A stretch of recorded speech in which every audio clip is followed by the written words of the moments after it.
Right now, while you are watching this, your roof is absorbing heat like a cast iron skillet left on a burner. Every single hour of every summer day, that dark surface above your head is pulling in radiation and pushing it straight down into your living room. You are paying to cool a house that your own roof is actively cooking. A $7 bag of powder, the same compound the Amish have been using for over 200 years, can drop the temperature inside your attic by 40 degrees or more. Not with electricity, not with a contractor, with a bucket, a brush, and one Saturday morning. In this video, you will understand why your home gets hotter than it should, who made sure it stayed that way, and how to cool it naturally for under $90.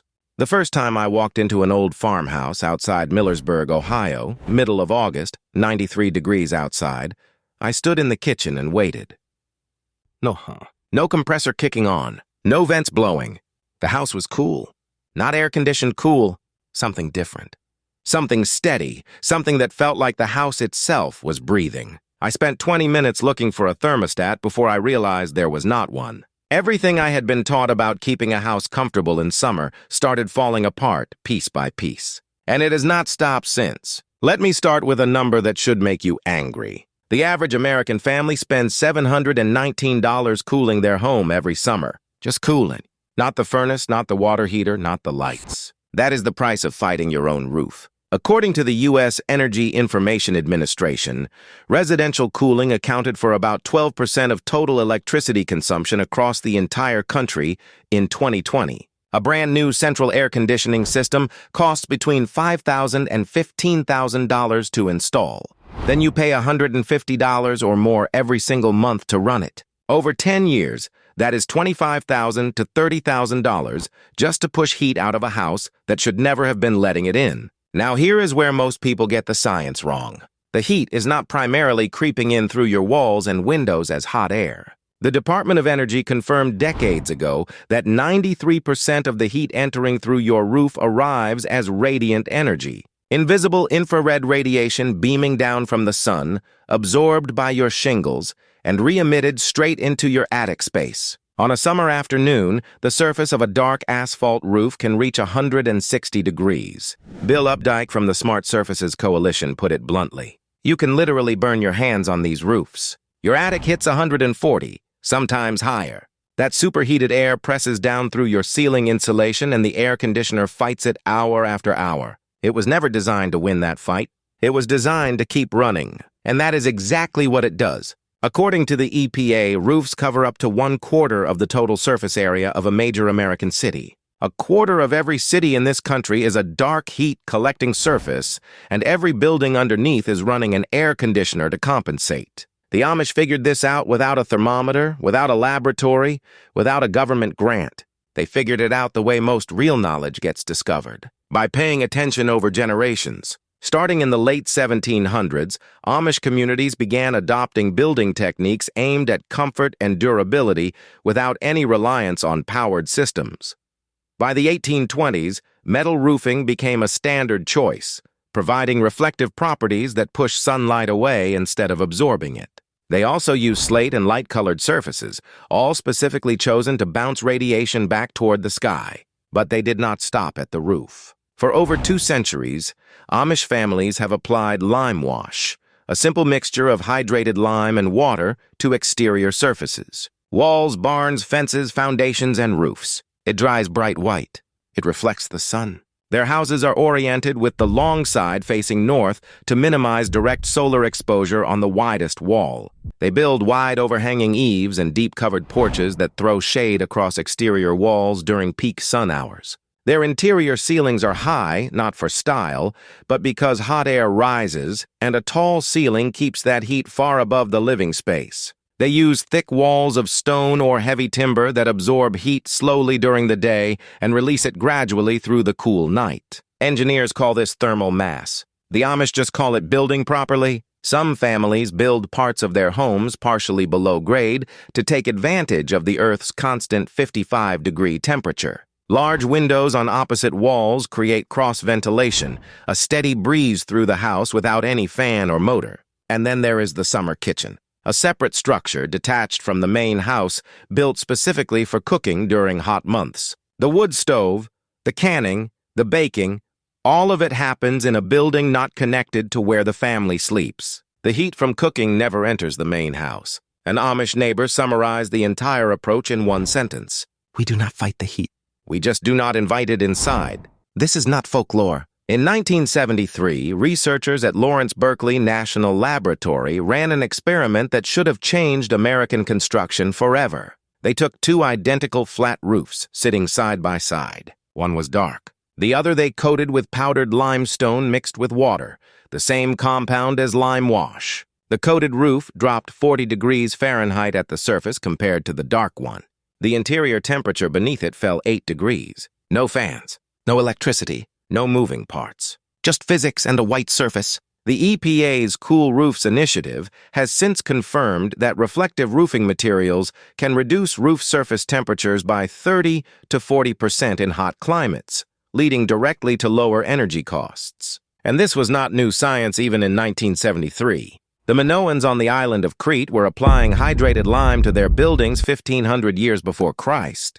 That is documented by archaeologists. The Egyptians used lime wash on the exterior walls of their houses and temples, one of the oldest known building coatings in human history. After the Great Fire of London, King John ordered every house along the Thames to be whitewashed within 8 days, because lime is a natural fire retardant. In the American Southwest, Native American women applied fresh reflective coatings to adobe rooftops every spring, the same principle of seasonal reapplication that lime wash uses today. So why are American roofs dark? Why, in a country that spends $130 billion a year on HVAC, does nearly every house have a roof designed to absorb as much heat as possible? The answer is not a gap in knowledge.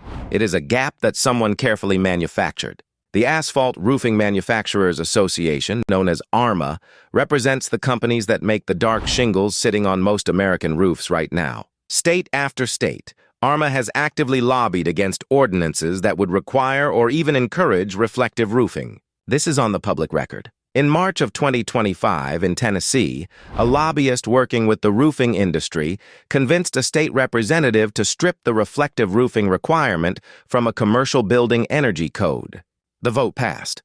Critics called it dangerous and deceptive, warning it would lead to higher energy costs and more heat-related deaths. Tennessee, one of the hottest states east of the Mississippi, now has weaker roof standards than it did the year before. Baltimore went through the same fight in 2022. ARMA lobbied hard against a cool roof ordinance, arguing dark roofs were the more efficient choice for northern climates. Multiple independent studies showed that claim was flat wrong. Baltimore passed the ordinance anyway in 2023, but most cities never even try because most cities never hear about it. The economics explain everything.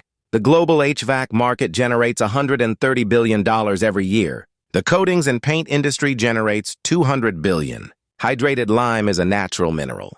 You cannot patent it. You cannot trademark it. You cannot build a subscription around it. A 50-pound bag costs $7 to $14 at any hardware store in America. That is the real problem. Not for you, for them. A study published in Nature Cities in 2024 calculated that reflective roofs could have saved the lives of more than 240 people who died during London's 2018 heat wave. The product that could have protected them costs less than a family meal at a drive-thru. Now here's exactly what you do if you already own a house. Go to any hardware store. Buy a 50-pound bag of Type S hydrated lime, $7 to $14 depending on your area. Mix 1 part lime powder with 2 parts water. You want the consistency of thin milk, not paste. Stir until smooth. Take a thick nap paint roller or a wide masonry brush up to your roof. Apply the first coat evenly. Let it dry completely a full day in the sun. Apply the second coat. For a 1,200 square foot roof, total material cost is between $14 and $28. 2 coats, 1 weekend afternoon. Done. A homeowner in Texas documented the process. Before treatment, his attic registered 143 degrees. After 2 coats dried, the attic dropped to 97 degrees, a 46-degree reduction. His estimated electricity savings that single summer came to $1,200. His total cost was $14. Lime weathers over time, so reapplication every 2 to 3 years is part of the rhythm, exactly as those Southwest communities understood centuries ago. And lime does more than reflect heat. It is naturally antibacterial, antifungal, and a proven fire retardant. The second half of this system comes from NASA. In 1959, NASA developed thin metallized foil sheets to protect spacecraft from temperature swings of 500 degrees in orbit. By the 1960s and 70s, researchers began testing the same material inside residential attics. The results were clear. A sheet of reflective foil stapled to the underside of roof rafters called a radiant barrier intercepted infrared radiation before it could heat the attic air. Test homes showed attic temperatures dropping 30 degrees. Air conditioner runtime fell between 40 and 70%. A homeowner in Phoenix installed radiant barrier foil and watched his attic temperature go from 138 degrees down to 104. His air conditioner went from running 4.5 hours a day to 1.8 hours. His July electric bill dropped $187 compared to the previous July. His total materials cost was $54. A 500-square-foot roll costs between $30 and $60 today. Staple it to the underside of the rafters with the shiny side facing down. Do not lay it flat on top of existing insulation that traps moisture. Keep an air gap so the reflective surface works at full power. One person can do an average attic in 3 to 4 hours with a staple gun and a utility knife. Here is the detail that ties it all together. The fiberglass insulation already in most attics addresses conduction and convection, heat that moves through physical contact and air currents. But it does almost nothing against radiant energy, and radiant energy accounts for 93% of the heat coming through your roof. Homeowners have been sold a solution that addresses 7% of the problem and told it was the whole answer. In 1991, radiant barrier technology was quietly removed from the major residential construction reference manuals in the United States. It was not banned. No study disproved it. It was simply left out of the next edition. Contractors trained after 1991 never learned to install it. An entire generation of builders grew up not knowing the technology existed. A white lime surface does something your air conditioner cannot. It moves heat vertically, straight up into the sky. NASA calls this radiative sky cooling. Even on the hottest afternoon of the year, the sky above your roof acts as a heat sink with an effective temperature between -50 and -70 degrees Fahrenheit. Your air conditioner wrestles with 95-degree outdoor air. Your lime-washed roof radiates heat into a void approaching deep space temperatures. In 2021, Professor Shulin Ruan at Purdue University pushed this principle to its limit, creating a coating that reflects 98.1% of all incoming solar radiation, certified by Guinness World Records as the whitest surface ever produced. Covering 1,000 square feet of roof with this type of coating generates 10 kilowatts of continuous passive cooling power. A standard residential air conditioning system operates at 3 to 5 kilowatts. The coating outperforms the machine by a factor of 2 to 3 without drawing a single watt from the grid. You do not need the Purdue Lab formula. The underlying principle is identical to what the Amish have used for generations, what the Minoans used 3,500 years ago, what the Egyptians painted on their temples: lime, water, a white surface pointed at the sky. Physics handles the rest. Combine both treatments: lime wash on the exterior to reflect sunlight and radiate heat upward, radiant barrier foil on the underside of the rafters to intercept whatever slips through, and you have a system addressing nearly 100% of the radiant heat entering your home. Total cost, $70 to $90. Total time, 1 weekend. Total monthly payment, nothing. One bright white roof on a block of dark ones. The only house whose cooling system costs nothing to run.